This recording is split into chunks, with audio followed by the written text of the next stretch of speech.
everybody's free. Brother and sister together will make it through. Yeah. Someday a spirit will take you and guide you there. I know. I didn't know how to accept that. I didn't know how to understand that because I felt like I didn't deserve it.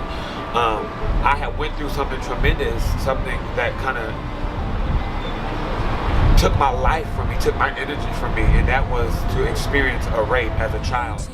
But I've been waiting to be there for you,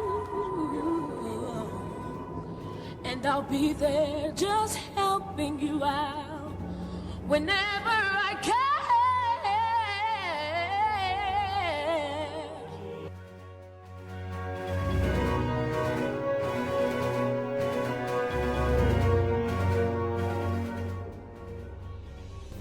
In 1996, I was signed to Virgin Records. It was a pretty amazing thing for me because all my life I wanted to sing. And I got the opportunity to start my music journey professionally when I signed to Virgin and I recorded my debut album, Quindon. At that time, everything was like a dream that had came true for me. But unexpectedly, it kind of went for the worse for me.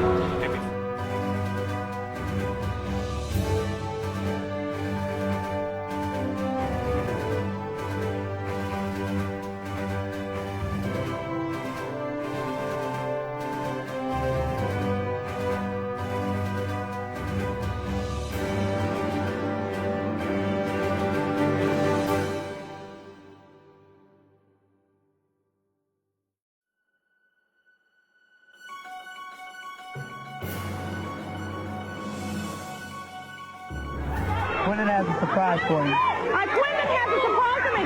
Everybody be quiet. Be quiet. Be quiet. Quindon has a surprise.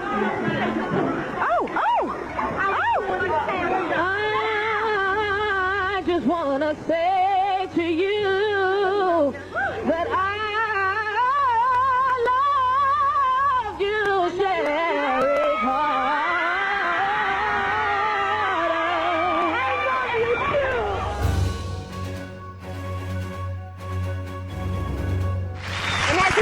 To do the latest single, let's meet a super talented young man from Plano, Texas.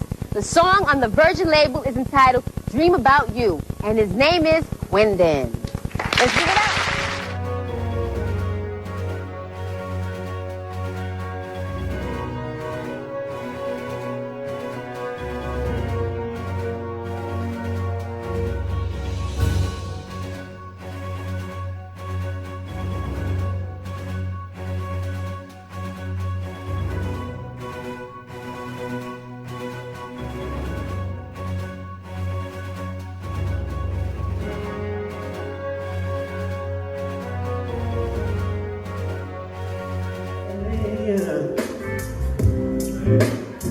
You broke my heart, left me in a lonely world with nothing to do. I was going to see that me and you are coming together because God brought us together. It's the first time we're talking ever.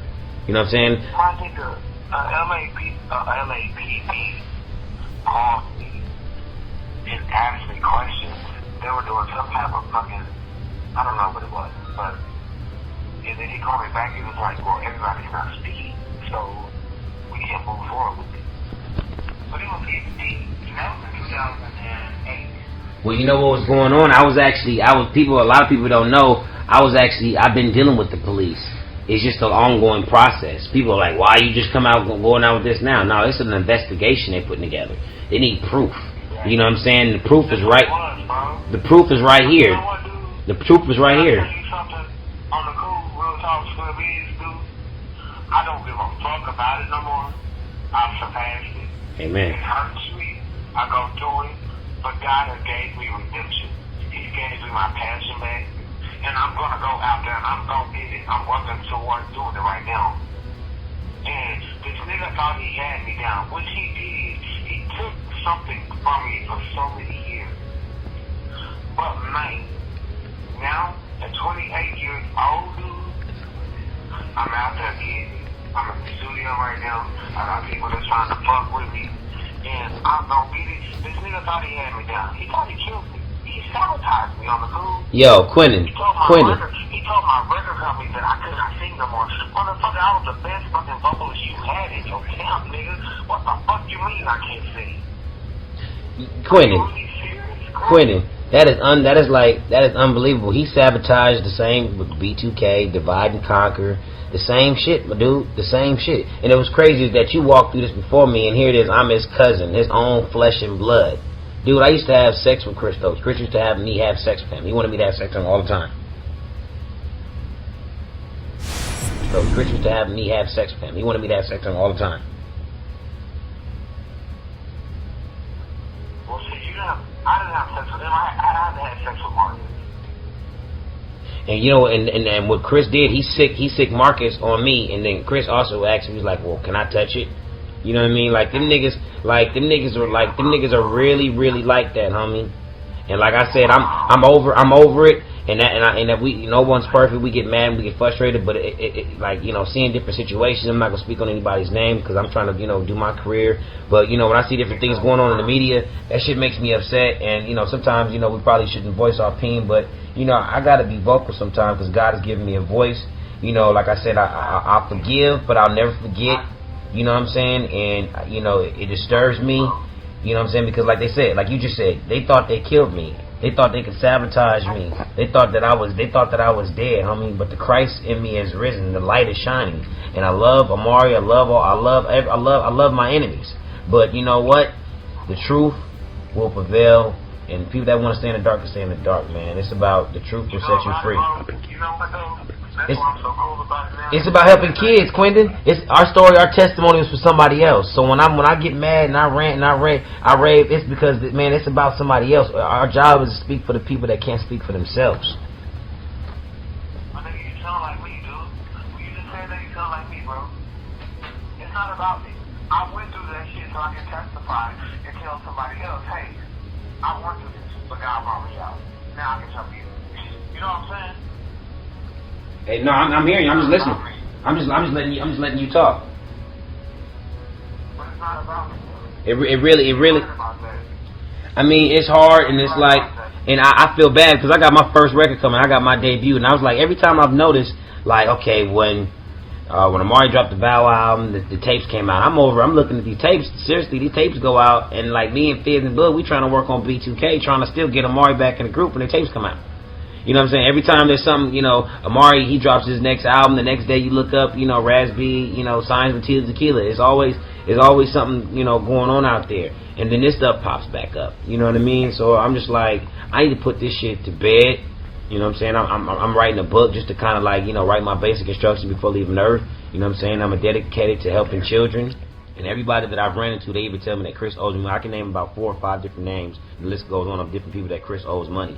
You know what I'm saying? Cassius Weathersby, you know, Mari Mora, who played in, you know. You know Cassius, dude? I know Cassius very well. Very well. A lot of people don't know, but Cassius strangled Taz. You know what I'm saying? Because she lied on Cassius, and Cassius been around. Cassius know the truth. I just did a project with Cassius like last week. I helped with Cassius Recollections.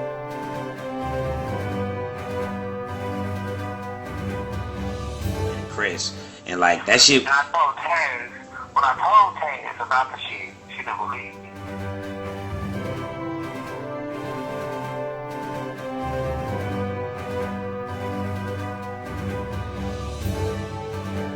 What's his name? Was the kid? Did Chris ever say what case that he was? Well, the case of molestation case that he beat. Did he say the kid's name of the kid, or he just said that he, like, when he was around you? He never told me the kid's name. He just said he was gonna be the case. He told me he had to go to court. He was gonna be the case. He said, I have to go to court, but I'm gonna beat it. He said there's a molestation case against me, but I'm gonna beat it. Where was this molestation case at? It was in LA. It was in California. So he must have got this shit expunged somewhere and erased somewhere. How old were you when he told you this? I 12 years old. Jesus Christ, and he didn't think he was gonna remember this shit? I remember everything, man. Everything that happened to me with that bullshit, that fucking fucked up life I dealt with the motherfuckers, I remember. And I came to live with Chris when I was 13. I know, man. I saw your video. I know. Crazy, huh? Shit crazy. I was 13. I was 13 when I lived with Chris. I met Chris when I was 12. Came to sign, when he signed me to... You moved in with him after that. He wanted you to move in, huh? Yeah, I had to. Yep. I had a manager before he was my manager. He got rid of that manager, didn't he? He did not want that manager involved with me. Yep, because he didn't want that manager to see what Chris Stokes' hidden agenda is. Chris Stokes, man. He got rid of that nigga. His name is He's so Alan good. Walker. My manager was Alan Walker. He got rid of that nigga. And me and my mama laid on the bed. That nigga helped me for years. And me and my mama cried because that motherfucker put money into me. And we cried because I could no longer have him as a nigga. And I love this nigga. That was like a daddy figure to me. But I couldn't have him no more. Because Chris said, if you want to get signed with me, you got to not have, you can't have no other party. So I released him. Me and my mama, my attorney had wrote a letter to my manager and told him that. And me and my mama laid on the bed and cried. Man, at least you had your mom somewhere there, man. I didn't have my mom, and Chris took advantage of my mom because she was on drugs at the time, so he had her meet her at the hotel, dress her up for the week, put her in the hotel just for that time being, you know what I'm saying, just to serve that purpose. I didn't have my mom at the time either. Okay with that nigga, but don't do him dirty on the camera and then talk to him about helping you out, my nigga. The truth is, nigga, you supposed to be family, and you making promises, and you going to get my mom to sign papers when she drunk. I mean, when she off drugs, homie, taking advantage of it, and then you gonna leave niggas out here, my nigga. And then you told my mom you gonna buy her a car recently. I'ma stay on you, nigga.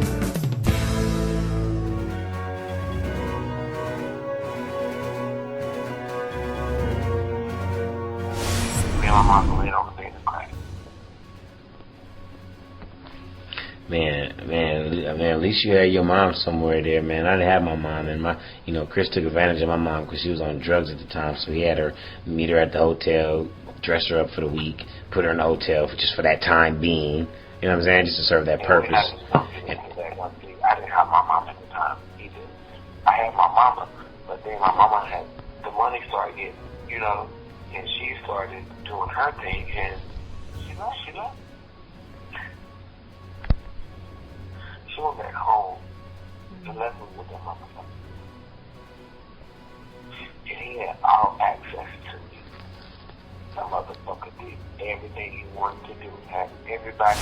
I'm specialist. He told you to repent and turn from your ways. And people like Chris Stokes had a bunch of opportunities to turn from his ways, and he continued to go down the same path, a work of iniquity. God warned him before. He warned him through you. And then you walk through the stuff. Then I came. Like, he just don't learn. He's gonna, the wrath of God. I mean, I pray for, man, that dude, man. Whew. Messing with God's children? Dude. You can't do that, man. Yeah, you can't do, I'm not God, so I don't know what his judgment is. You know what I'm saying?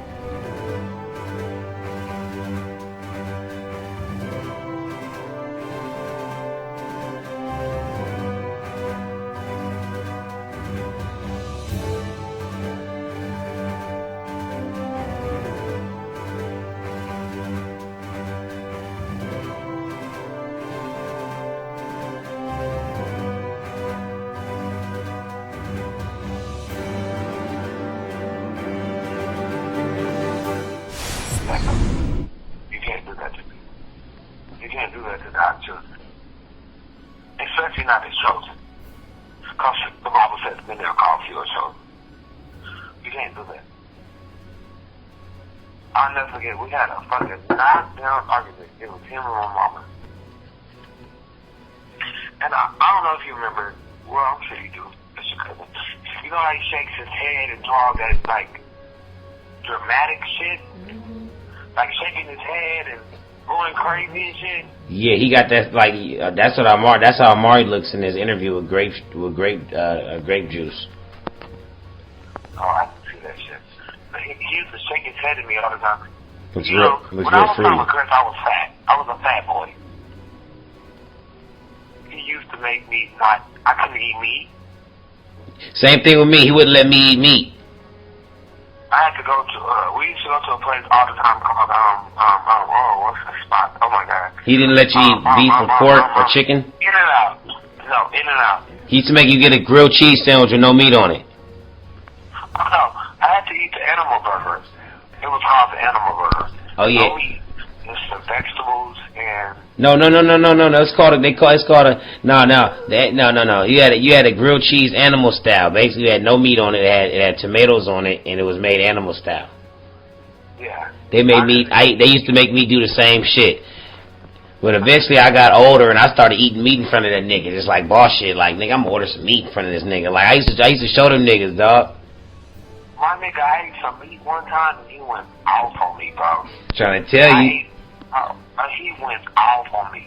Like, really went off on me. Yo, did he ever let you try to have a girlfriend? Like, he would try to control my girlfriends if I could have my girlfriend. I mean, it was cool to be disciplined and maybe not to have a girlfriend because you need to focus. Unless she was light-skinned.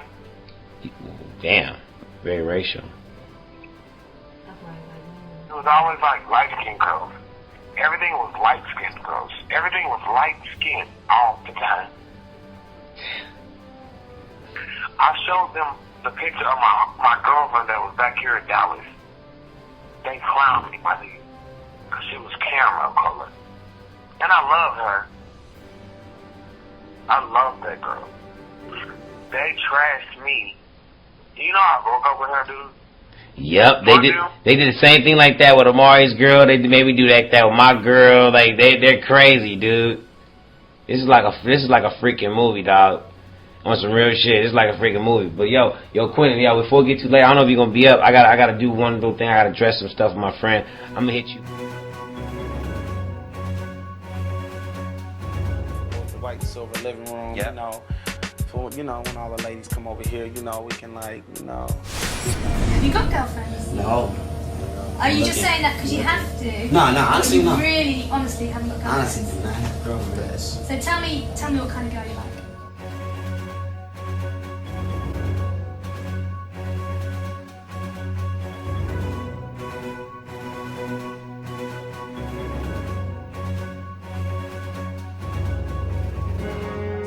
This thing right here is like a his and hers kind of thing, but I don't have no her.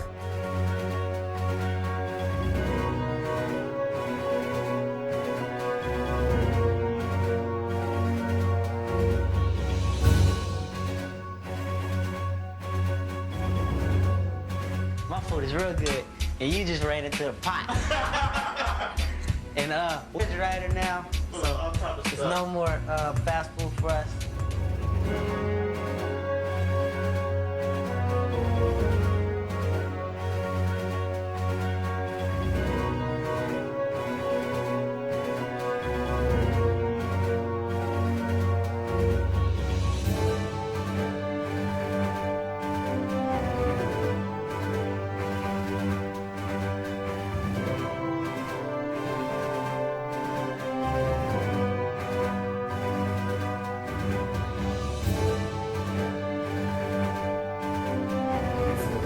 Good. Because we released 3 other singles in the States and they didn't go #1, they did good, but they didn't go #1. So this being our first #1 single, on top of that, working with P. Diddy, it was just like a dream come true. It's great. Here in Studio City, this is the house where B2K grew up in and lived, and Mature lived here. This house was owned by my cousin Chris Stokes. Right here, this house right here on the right, 4114. We inside the house. Me and my cousin Chris' house.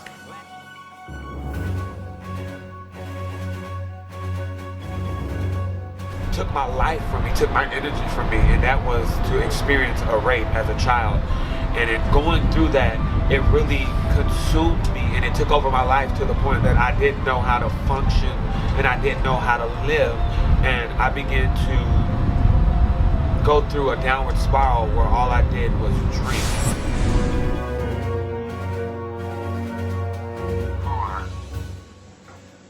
Chris was on the bed.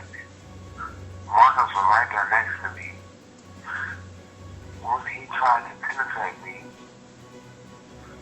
and then I told him I was bleeding. I said, it hurts. Wow, what the fuck? It hurt, dude. It hurt. It hurt me. I'm a kid. So he was like telling me that it's okay. I was like, okay, it's okay. You put a dick in my booty hole, bro.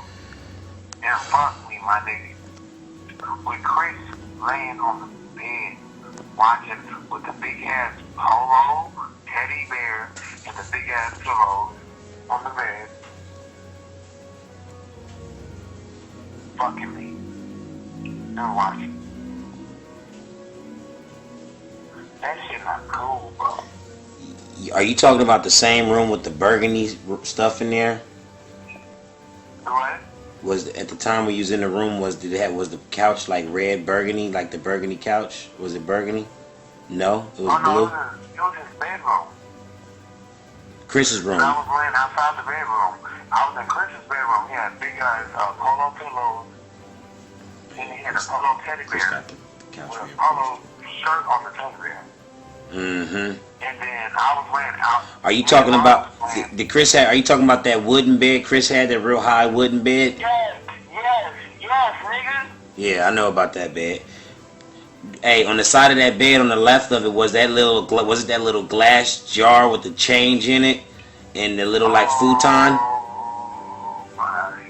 Was there a little? How do you know about that? Because you were younger than me.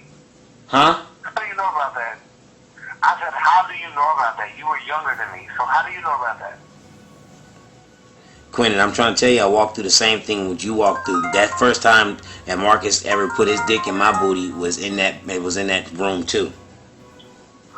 So Marcus fucked you too? Yeah.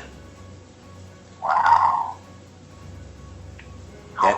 That happened. That happened like, I believe that happened like twice. Like once there, and then like one time like in Vegas, it was like me, Marcus, and Chris, and like that shit. And when I told Taz about the shit, she didn't believe me. And I told her, I said he has a black mole on his left nut. You talking about Chris's dick? What? You talking about Marcus or Chris's dick? I'm talking about Marcus's dick. Yeah. He has a black mole on his nut. Yeah, he's not circumcised, and he's not circumcised either. Marcus Houston is not circumcised, no. Yeah, I know. That's what I'm saying. He's not. And he asked me to suck his dick. I told him no. I wasn't to do that shit. But he wanted me to. While Chris laid there and watched. Man, I'm sorry. And Chris being, me and Marcus being in the showers,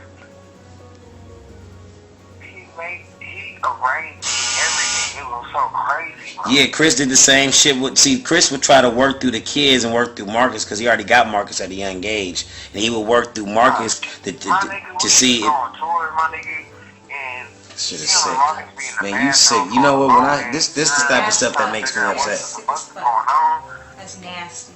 I didn't know what was going on. Them motherfuckers was in there fucking or something, but they was in the bathroom. I remember on the tour bus. Oh my God, we was in the far back. You know, in the back of the tour bus is the main room. Yeah, I mean, yep. Everything that you talking about, Quindon, I used to walk through the same shit. Chris used to have me have sex. I used to have to fuck Chris all the time.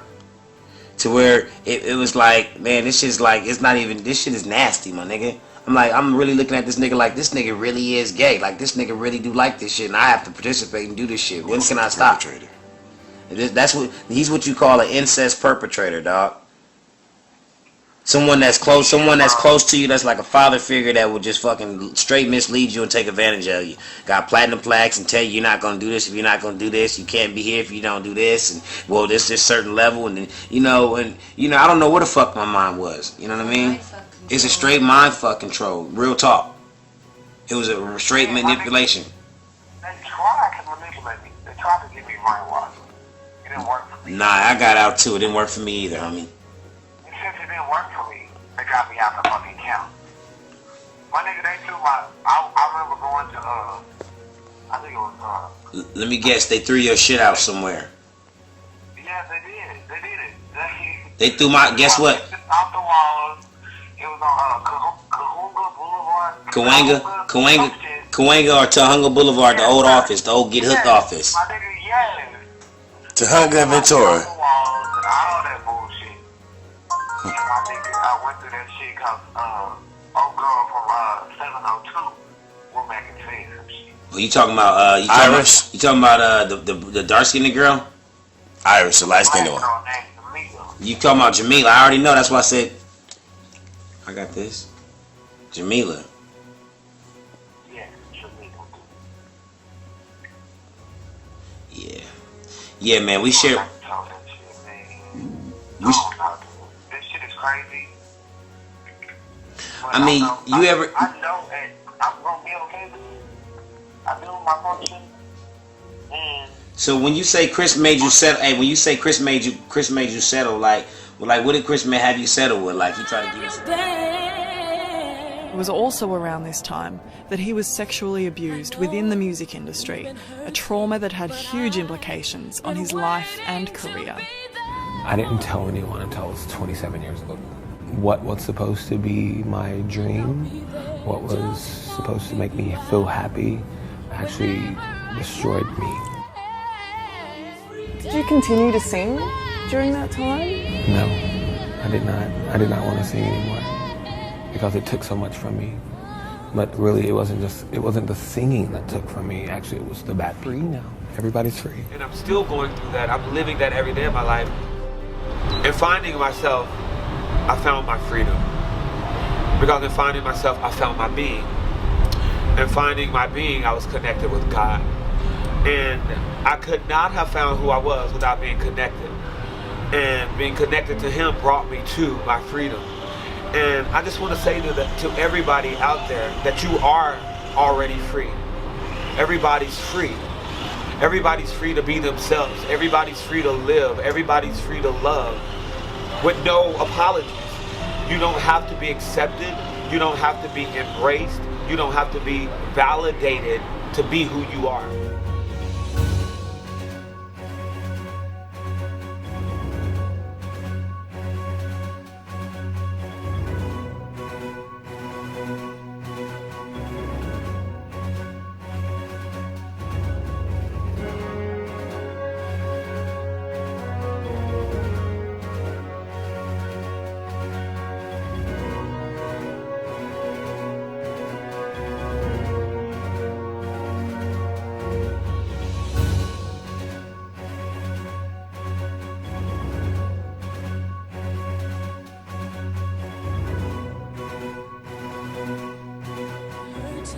But I've been waiting to be there for you. And I'll be there just helping you out whenever